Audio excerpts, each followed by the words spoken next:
it's your boy Orlando Brown. I just did a dope interview with real life street stars right here, right now. And I'm on this little boardwalk, right? You know what I'm saying? I think this is kind of famous back here. Hot.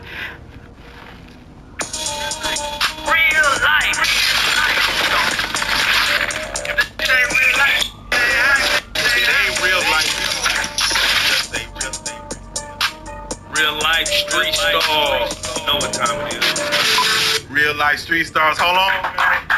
Hold on. We got the young legend in the building. The living legend, man. Mr. Orlando Brown. We got him in the building, man. You're in Dallas. You're on the couch. You're on Street Stars. First and foremost, what got you in Dallas? What got you out here in the city, man? Oh, my bad, boys. You know, we stopped through here, you know, doing what we do, you know, and I went to the studio, ran into Kill Shot, you know. Shout out Kill Shot. Yeah. Man, there you go. And we're going to go through there. We're going to go all the way through the, man, studio, music, everything. But I got to say, man, there's only a few people on YouTube that kind of command a presence. When their screen comes on, it's a thumbnail that has a picture of a human being, and it's Orlando Brown. It seems like you're all in the YouTube algorithms as far as people are just so captivated with your story, with your upbringing, and everything else of that nature, what you have going on daily. Yes, sir. Now, mind you, I got to say this. I think it was the other day, we interviewed a young guy by the name of Goomba. He's Jaguar Wright's husband, and he was in the military. And we were asking him, I said, man, what made you get in the military? He went to ROTC first. I said, what made you get in there? He's like, man, you know, this movie, Major Pain. I just always wanted to go, like, the way that the dance was moving, and when they go back and see, go Tiger, do that, go Tiger. Folks, they may not know, this is Orlando Brown's first major motion picture, man, 1995, man. That just submits you in history right there, that you got a young man going to fight in Iraq war based on watching you come out on that last scene and doing your thing and say, I want to join the ROTC, which of course led to the military, and here we are, man, fighting for the country. How does that feel as far as that alone, to land that role and have that kind of impact just on the big screen? Legends like Mr. Damon Wayans, that was amazingly fun, because you got to realize at that time of my life I was extremely young, so I didn't have it's the same thing, like I don't look at it like that. I just know that was the guy from In Living Color. My mom used to watch the show all the time, so I was like, what? I'm going to go do what? Go audition for what? And you know, my goddad, Bobby D. Allen, he was like, you gonna go audition with this guy named Damon Wayans. And he whispered to me that I should say something to Damon when I was in the room. And so this is how it went. He was like, yo, you gonna say, you know, if ask if you can speak to Damon, right? And I was like, all right. He said, when you get Damon and then you get to his ear, tell him this place needs 2 snaps up. Snap and say, in a job. And I was like, what does that mean? Yeah. Like 2 snaps up in a job, right? Yeah. And so in my audition, this is so funny. In my audition, it's about like maybe about 4 or 5 people in there, but I know Damon, he's sitting there, he got the big bald head, and I'm like, that's Damon Wayans. Yeah. And I did my lines, you know, I didn't have to have no paper or nothing, and I did a good job. And I said, can I speak to you? And he was like, me? Yeah. I was like, yeah, you. And he was like, yeah, man, let me come talk to you real quick. So he get up, he all tall, I'm little. I said, everybody started laughing. He like, you know, they watching the magic happen. I tell him, come down, nigga, you told us, you know, like, tell him, motherfucker, What? this place needs 2 snaps up in a jaw. That motherfucker picked me up. That's lit as fuck. That's lit. Yeah. So you didn't know what A Living Color was back then? I mean, I'm sure you, like you said, your mom I knew my mom knew what it was and stuff like that, but I didn't know. You know, you can't watch certain jokes. They was going far. It was doing some real historic stuff on that show. No facts. So I was able to watch certain stuff, you know, but like, you know, I was able to watch a few things, Jim Carrey, Fire Marshal Man, like that. Yeah. I was able to watch a few things, but at the same time, not. You know what I mean? So. They hated it. I don't think my mama wanted me to see that, and you know what I mean. It was just it was just certain things that but it's fucking classic comedy though. You know what I mean? Classic fucking comedy though. But like you can't show your son that. You know what I'm saying? And then when I seen it on my own, I was like, that shit is hilarious because I had already known him to be a father with the children. Doing this thing, my wife, Mr. My Wife and Kids, like exactly. That like took me to a different, like he took me to Michael Jordan flight school, bro. Like, I basically would go to his house every weekend and stay with Damon Jr. and Michael and Cara and at the time he was still with Miss Lisa, Mama Lisa, and it's just like a whole epidemic of things that I can remember, being in the house and my mother bringing me there for flight school and he opening the door. I go in, but he thought I was upstairs with the boys, and I stayed there and I watched because my mom was at the door still. So he had his underwear on. He was like, "Does Orlando got a father figure in his life?" And she was like, "No, not like that." He was like, "Well, say no more." He gave my mom a hug, and he's like, "We'll be back in like maybe give me like 3 weeks. We'll be back." This is all after the movie and everything. This is all after the movie. Damn, that's cool. I'm curious. Do you feel like A Living Color could exist in today's world? Yes, it could exist, but it has to be like a Bentley Kyle Evans and a Keenan Ivory Wayans and a Martin Lawrence and a Jamie Foxx and a Tyler Perry. These have to be the writers in that kind of element, today. It has to be unheard of who's in that writing room. Facts. Now the cast is a different that has nothing to do with it because we have all this material in this but are you gonna lane. sit in this lane, in this room, in this writing room, there's so much material. We can go get a bum right now and make him something pop. So how you gonna sit? You know what I'm saying? Like that's where it's at. And yes, it can definitely survive, but it has to be abnormally ridiculous. The level of people that have to be in that writing room right now. Back then, they sell a lot of stuff. Right. They sell a lot of stuff. Do you think that same energy could still exist? Because there's a lot more sensitivity to what people say. Cancel culture, Me Too stuff. There's no such thing as cancel culture. It's the such thing as respect and no respect. If a motherfucker gonna give me cancer culture, I don't know what the fuck that means. I know this to be a disease, and I know this to be somebody's fucking ethnicity. So I'm not putting these two words together to create division in God's land. I'm not doing that. You know what I'm saying? What we're gonna do is we're gonna speak straight facts. It's some things that are right, some things that are wrong. We just can't do the wrong things. The majority of the wrong things, we do a lot of the right things. You know what I'm saying? And make the right things really, really what transpires and make it cool, and make it funky, make it, you know what I'm saying? Make it right. Right. Don't do no whole shit and make a nigga have to fight for this and that. Like how I say it all the time, like that whole shit with the word gay and then or this and that. It's just some shit just bothers me. You know how many people, how many human beings have died just because of one fucking word? It makes no fucking sense. So why play with certain words? Man, anything can survive with respect. Right. You can put anybody in a room full of killers. If they got respect, they gonna walk out that motherfucker better than the next man that didn't have respect. Facts. So you put strength on words, because again, there was a meme I seen where they said right in the 60s where gay was meant happy, and slowly in the 60s going into the 70s where that word started changing to the homosexual word of it, and it's like people still use the word in a happy sense, but then you got blasted for even using the word because now it's changing the meaning. So people put too much emphasis on meanings of words. You can't do things without knowing that royalty comes first inside of one's soul. There you go. And then everyone is royal in their own way. So you see somebody, you say, "What up, king? Hey, what's up, queen?" Yeah. It's certain people that you approach that You have to be the person that light that they see. And I know it's dark out here, but at the end of the day, if you are the tool that God is using to make that some people don't even know that. You can say hi to somebody and fucking brighten their whole shit up. Nobody talked to them all day long, but you said hi to them. You fucking said hi to them. You made their day.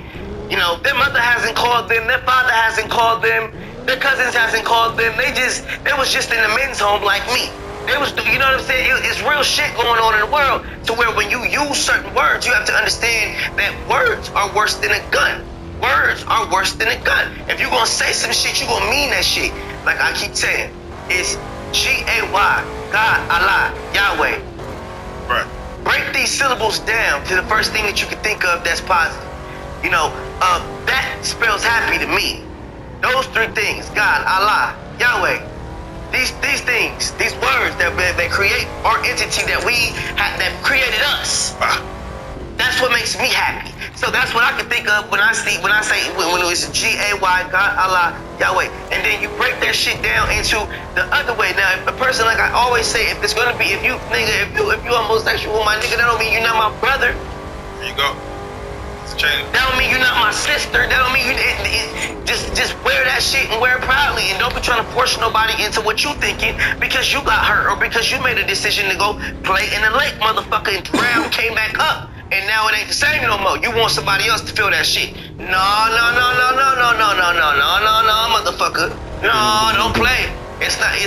This is why I asked him to bring. It's not a game. This is really going on right now. This is really going on right now. Like they act like it's a real game. Like the Bible is actually happening now. And when you take us back, that means that you're taking us back literally. It's rubbish. You know what I'm saying? Certain words do not need to be acknowledged, and certain things don't need to be done based off of people's experiences and bumping their head in the past situation. So if we're going to keep on playing our games and keep on being young and keep on being stupid, then no, we can't have it in living color. No, we can't have an Orlando Brown show. No, we can't do this. No, we can't do that. Because so many people are acting like they are so fucking perfect. And acting like they're so fucking just, no,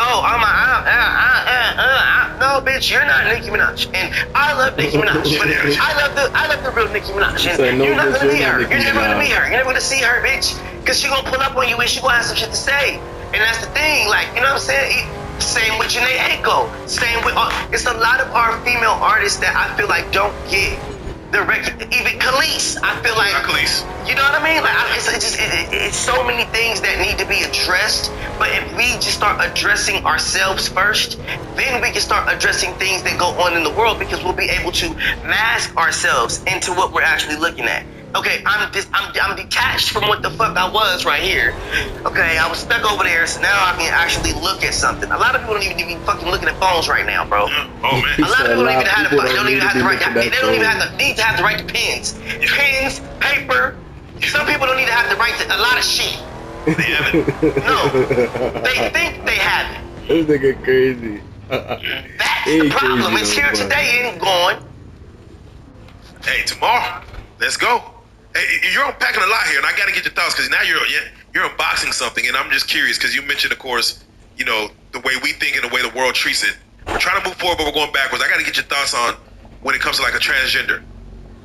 We are having to where now, let's say there's a man and woman's bathroom, and a transgender will say, "Hey, I recognize myself as a woman. I need to go into the woman's bathroom." But it also opens the Pandora's box of going to jail.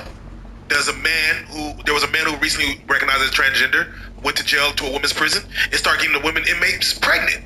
So what are your thoughts as far as the culture moving forward when it comes to, being able to say, I'm a man, I'm a woman, and changing your gender role, basically? There's no reason to change who you are, but there is a reason to have, it goes back to respect. What's right is right and what's wrong is wrong. You don't hide in the bathroom and get girls pregnant. I mean, that's just fucking wrong. You know what I mean? So therefore, yeah, there's gonna have to be some kind of boundary, and you're gonna have to be proud to walk in that bathroom. That's real. That's real. In the club, you're gonna have to be proud to walk in that motherfucker and you know that you loved. And when you come out, the motherfucking shit gonna still be there for you. That's what it is. That's right. Don't put everybody together and make it look like no. Respect is what it needs to be. It's a respect factor. And that's not even a gender thing. It's a common sense thing. It's there needs to be there's TS channels. You know, and you know what I mean? I know there's this and that for transgender, this and that for transgender is not a problem. They're people too. The abuse of They're people too. We're all the same race. Right. What makes them more different?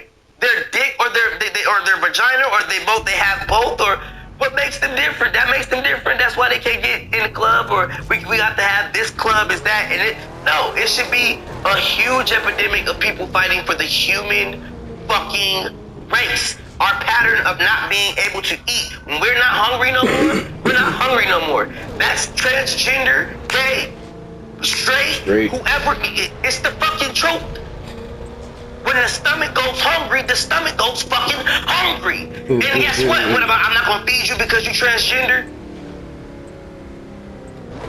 I'm not gonna party with you because you TS.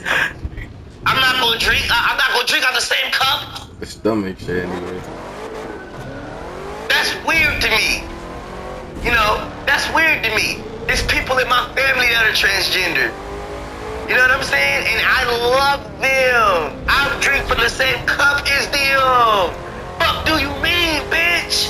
We out here. Yeah. We out here. Like, what the fuck you mean? Blood and blood. Yeah, it's just like I said, but some people just can't, well, you know, like I said, they get hurt, whatever, it's been too much for them mentally, and when they see other people rising, or they see somebody else's success, or whatever the case may be, they want to force their demons onto people at that point in time, and it sucks, and then, you know, they just want people to feel the fire like they felt it, but some people just do not need to feel certain levels of fire. If I go steal from somebody, there's a certain level of fire I need to feel for that. If I kill somebody, there's a certain level of fire I need to feel for that. If I slap somebody, there's a certain level of, you know, that I need to fire that I need to feel for that. You know, he felt his fire. Leave him the fuck alone. Everybody has felt their fire at this point. Everybody's just fucking tired, and to keep on. I feel like this whole Chris Rock and Will shit thing is like this, man. You know, I don't mind Chris milking it, but all right, you milked it, my nigga. Did he milk it though? Blood, let him milk it. Did he milk it? Let him milk it. You know, He didn't say nothing for a while. but he milked it because he was waiting for the right check to milk it. A week before the Oscars. He did a lot of that thing. It was out of anger. He should have just talked to Will. He didn't want to talk to him. And He Will didn't tried want to talk. He should have just talked to Will, and it would have been a better approach. Seeing him saying things like selected outright. Come on, man, you fucking crazy, man. That's like them saying Orlando Brown need to be in a fucking straitjacket. So $40 million versus should he have sued Will or just said No, man. I mean, he should have just talked to him. That's what I'm saying. It's always somebody like, yo, Dave Chappelle been eating in the game right now. yes? Why not go ahead and pull your HBO Chris Rock card right now, hold off, get a nice bag, and then talk your shit that you've been talking in your house when everybody's not with you, nigga. That's basically what you're doing. You made yourself like you got selective rage, motherfucker, not Will Smith. A room full of people waiting to hear what you gonna say, and that's what the fuck you say, nigga. He seems still angry. But you can, you can see it. Yeah, I'm so geeked, yo. You can smell it. These are the words that he was saying in the room Bro, to his motherfucking self. Okay, beating the fucking just listen to his wall. voice, man. Man, Tell talking me to his what it is. therapist, scratching down pictures of shit, breaking shit, drinking. I'ma see this shit. Let me, I ain't gonna. Well, we see where you stand on Chris Rock. Will Smith was banned from attending the awards for 10 years, I believe. Okay. Do you feel like that was justified with his actions? I don't feel like anything is justified with two black men not speaking. Chris could have stood up for him. You know what I'm saying? This is, and you know, I'm just saying we all make mistakes. I'm not saying that it.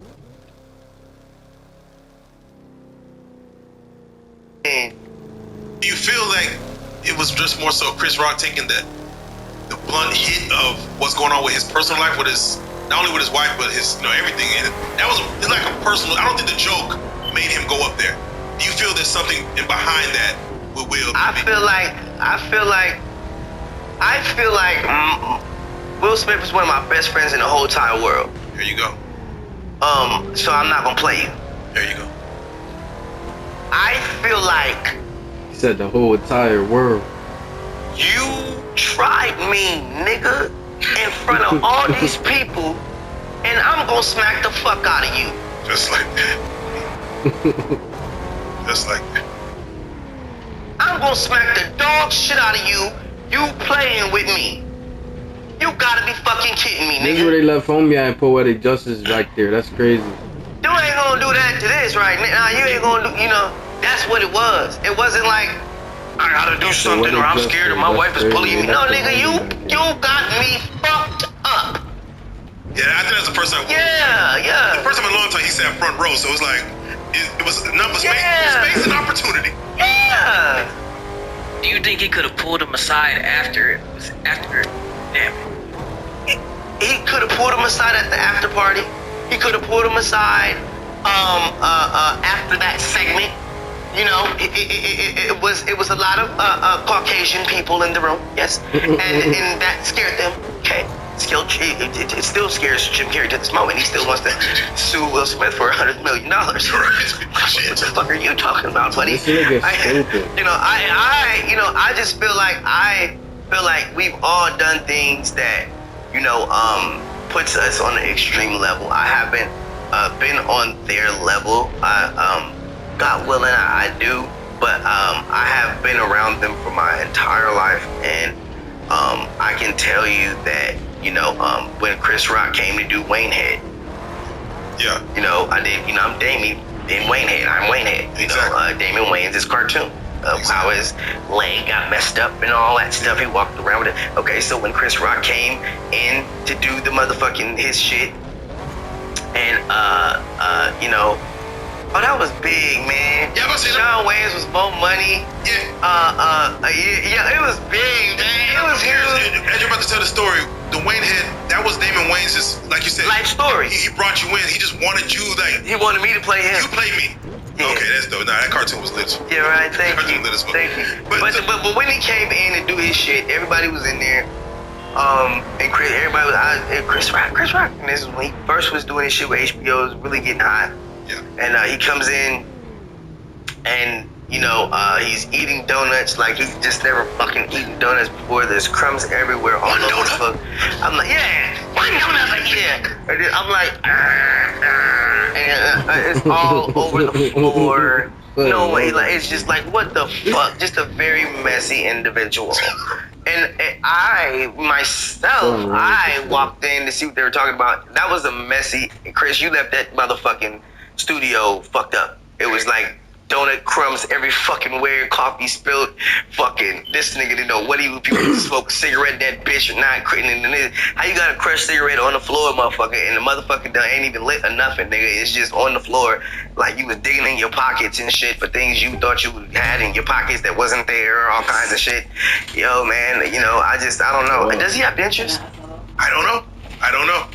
We have to Google it. We have to look that up. I don't know. I was asking. I'm not trying to be funny. I was asking because his teeth always look the same every fucking time. And it's always from this side to that side. I be like, what the fuck is going on, nigga? That look like some stupid shit, man. Hey, and again, we're gonna, again, I do feel like Will Smith. It's been a year. We should move on.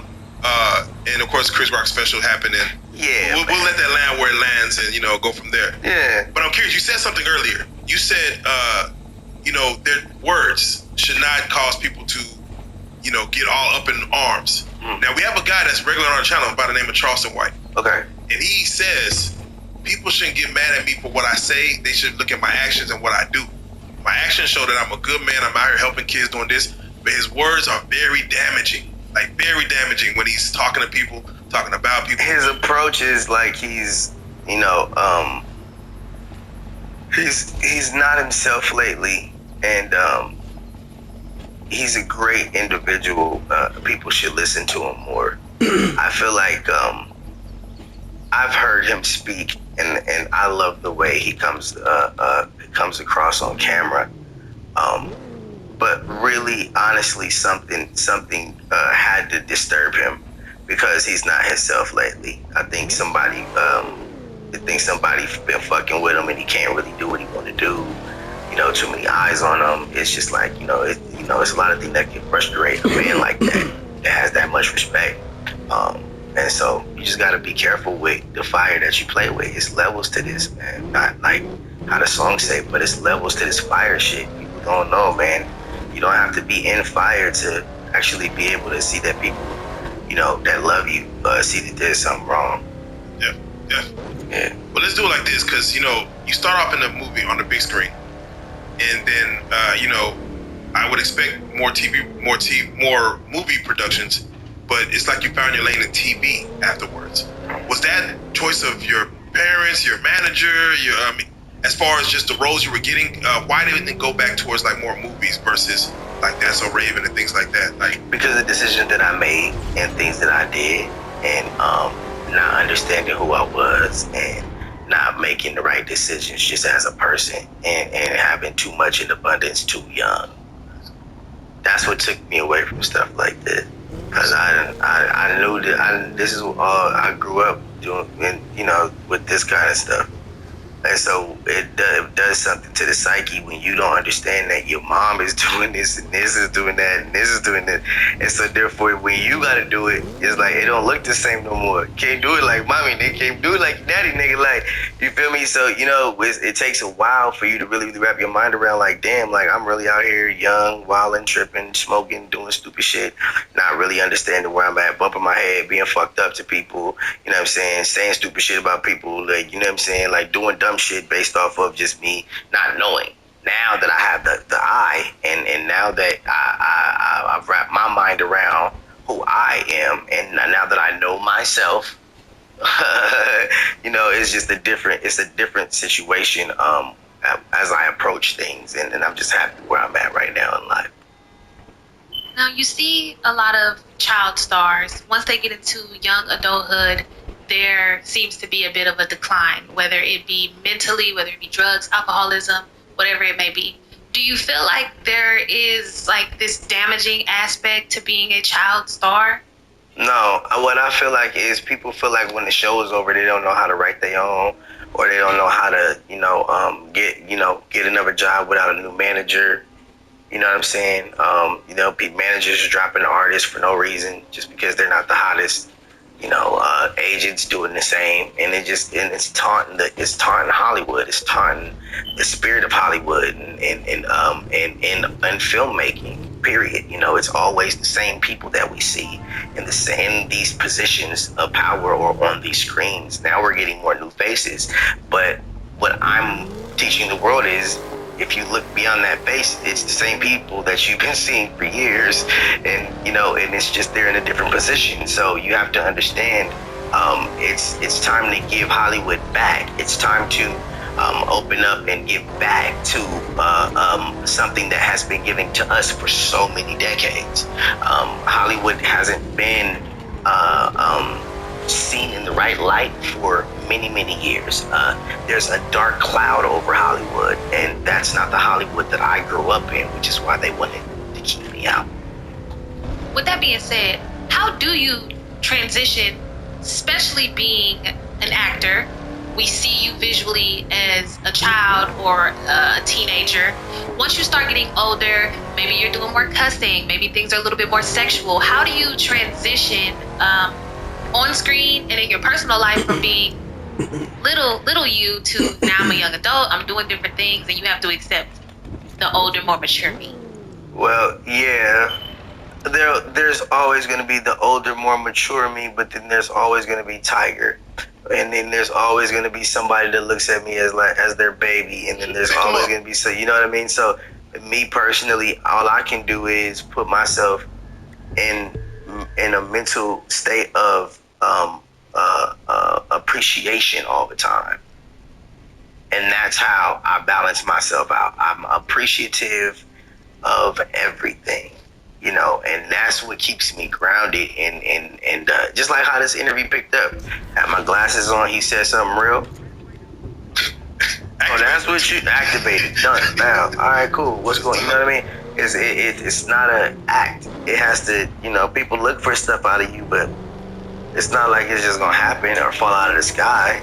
You know, it's certain things that you say that can trigger certain things. That's true. That's true. Like we were saying with words, is you know, what did you really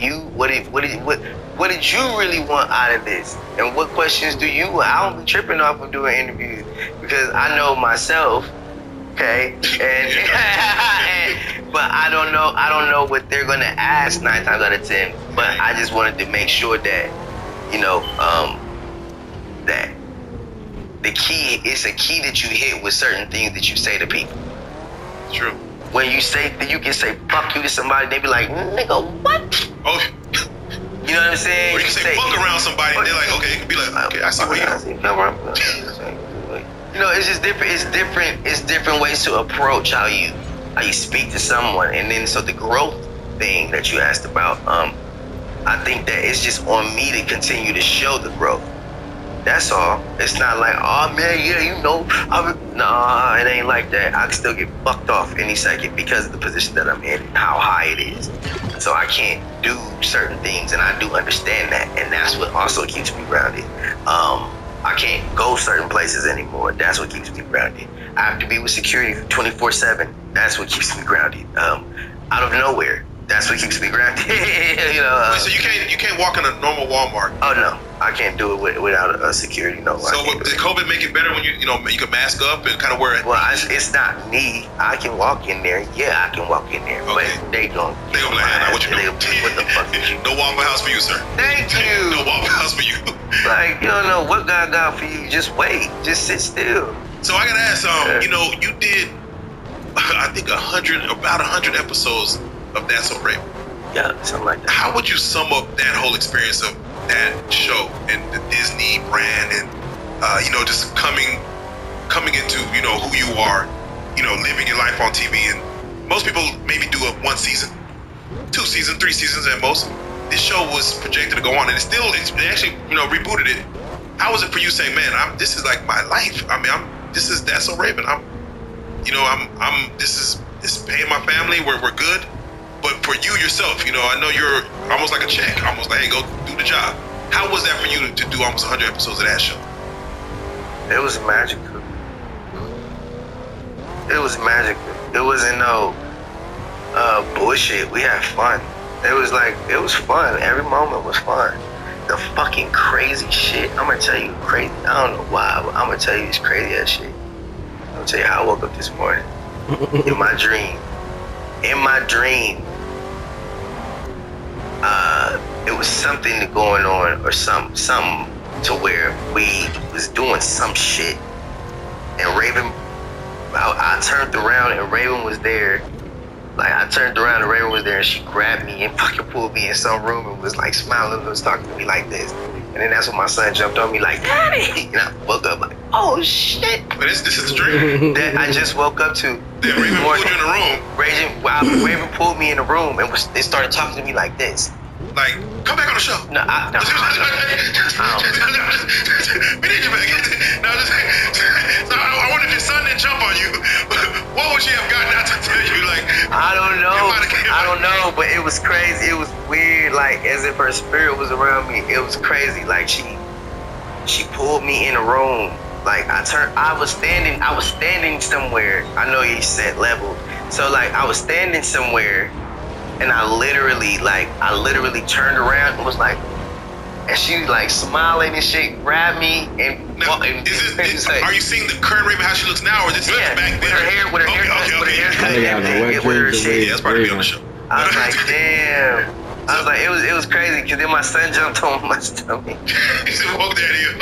Woke me up and I was like, damn, at least I got to see her ass. Yeah, damn it. So I gotta ask you, what is your? I mean, again, I remember there's a Vlad episode to where he asked you about Raven and y'all coming up, and then you know you did the whole bop thing. Yeah.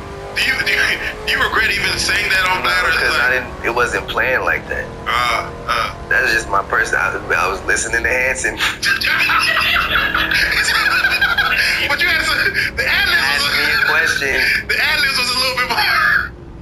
He literally had asked me a question, and the dudes that was in the car that didn't want to hear Hanson. And I was like, fuck this, I'm going to my interview. You niggas cut this shit back on the radio. They turned out, I want to fucking hear this shit. Back then I was turned up and shit. Yeah. All the time and shit. Fucking drinking all the time. Turn the fucking shit up. Nigga, they turned up that Hanson. So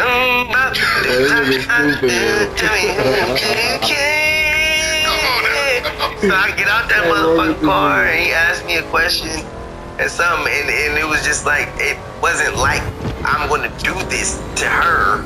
I was just thinking of the song and about to make their ass laugh because they was sitting behind the camera, and I was just, it was really like that, like, yeah, niggas, whatever. And then so next thing you know, it was the fucking song heard around the world again. Right, yeah, brought it back. And I was like, this nigga milked it. Like, you know what I mean? Like, he milked it, bro. I'm telling you, man. He milked that shit. He didn't have to do that, man. I'm telling you. That was weird. Like, I just literally just, like, it wasn't even a joke. It was just me being me, you know, and it turned into some old other shit. So, no, I don't regret it, but I do regret what he did. I regret that it got out of hand like that. So I'm curious because now, and again, this is from your thoughts as, you know, y'all were filming the show.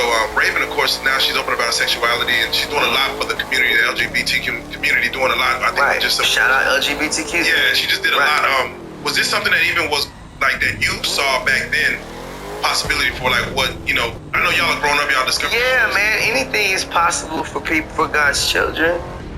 It's not, you know, it's not that, yeah, it's not a question. It's just it's how you do things. You know, you have to have style, class, taste, you know, pizzazz. You know, it's a lot that goes with understanding life and understanding who you are as a person. You know, anything's possible in this great globe that God created. Yeah. This video? If the opportunity presented itself for Video? you to be a part of the reboot, would you do? Oh man, you better do your Well, that's already fast as fuck. Why do you say that? Was it just because? Because we gonna turn up. You want my bonnet? Come on, man. We gonna turn it up one time. We gonna turn it up one time. And we, you know, God willing, it's gonna be a magical situation. So, you know, inquiring minds. No. Right. We hear all these stories time? about Disney and like 5? working for Disney and how there are just excruciating rules and guidelines when it comes to being a child star on Disney. When you were a part of the franchise, what were some of the rules or some of the guidelines you felt, well, not that you felt, but that you had to abide by being a part of that network? We can do whatever the fuck we want. Oh damn! Like because y'all were the stars, or you had to like kind of get to a certain Because point. we were the stars. You said we could do Can you kind of explain? It's Expound not on out whatever like the fuck- that. We do Did you do what the fuck you wanted? I didn't do what I wanted at that time. I was too young to do what I wanted to do. But This is what I want. nigga, get the fuck your ass going home. Nigga, we gonna be. But at the end of the day, we just had to be respectful. We could do whatever we wanted to do. We just had to be respectful, and that's with everything, you know. With media training, with people that you don't know that run up on you, you know, with cars that you walk up to because their kids in the car. You know, people shoot people with their kids in the car, and I'm talking about shooting celebrities. You know, like, cause you know, like, you just gotta be careful and be respectful. You can do whatever you want, sign. So when you sign to the mouse, man, and then once you sign to the mouse, it's a forever thing, you know. Yeah, if I said, do they like hit you up on like, anniversaries and? Well, no, because I've been bad. So But they would hit you up if you want. oh yeah, well that was in the. I mean, I've been doing a lot good now, so you never know what might happen. But I wasn't in the right mind back then to even possibly even be thought of to be on the show or be around Ray or be around myself even. Yeah. Cause what you don't understand the magnitude of yourself. That means that you just not. You think you know yourself, but you don't. So you're still doing things that you're not supposed to do. So even you putting tattoos on your neck, where they like normally Hollywood would be like, oh, we gotta cover that up. It's hard to. Well, no, they never had. They had. Oh, man, there's some brilliant makeup artists out here, darling. Yes, Talk to them. They hanging out the window. So you don't have to worry about certain things anymore. They also have like faster laser treatments and stuff like that. But it's just all about being who you truly are. Jamie Foxx got a big ass tattoo on his head. Facts, yeah. As long as he be respectful. That's one of the gifts. You can make it work. We'll spend money on you. So I have to ask you then. You did a show also with Mary Kate and Ashley, huh? As far as Oh the yeah, Olsen my twins. sisters. Yeah. Again, the Disney alumni. How was that? Dealing with the Olsen twins and just where they're at now. Like to see them become. I don't know what they're worth now, but to see what they. My kind of became. sisters have a very special place in my heart because we spent some very special moments when we did Two of a Kind together, and Mary Kate and Ashley, they're just amazing. They're fun people and they're funny. They just at that time it was so many people in their ear. Okay, so I was 3J on Family Matters. Right. So imagine finishing up. You got Reginald Vell Johnson hugging you, crying, "Don't cry, oh, don't cry." And then a week later, you come back and you have to be on the very same stage. It says Family Matters on the outside of the building and everything. And they're not there. You're there with Ashley, Mary Kate Olsen. Damn, same set. They filmed Two of a Kind on the Family Matters lot, on not the lot, on the stage. Damn, that's wild. So where the living room was, where everything was, I'm telling y'all, like it was completely gone, but it was the same stage. Damn, Hollywood. I was scared to walk in. I was crushed. They made me feel so good. And shout out Martin Spangers, because that was one of our other co-stars and stuff. And that's my guy, man. He, he's doing so many great things now, and I'm proud of him. You know what I'm saying? But Ashley and Mary Kay, I love you so much. I'm proud of you guys. There you go. Did you ever see their younger sister Elizabeth, who's now, of course, she's on Marvel playing Scarlet Witch? Elizabeth, was she on set? Was she around? I mean, I think it was more like just their dad at the time and all that cool stuff. You know what I mean? Like it wasn't more like it was more like the dad and the lawyers, and then so we would have fun on set because that was the only time they would have fun. Okay. They had their hands in multiple stuff, like multiple things, and now that's who they are. They have some great advisors at a very young age.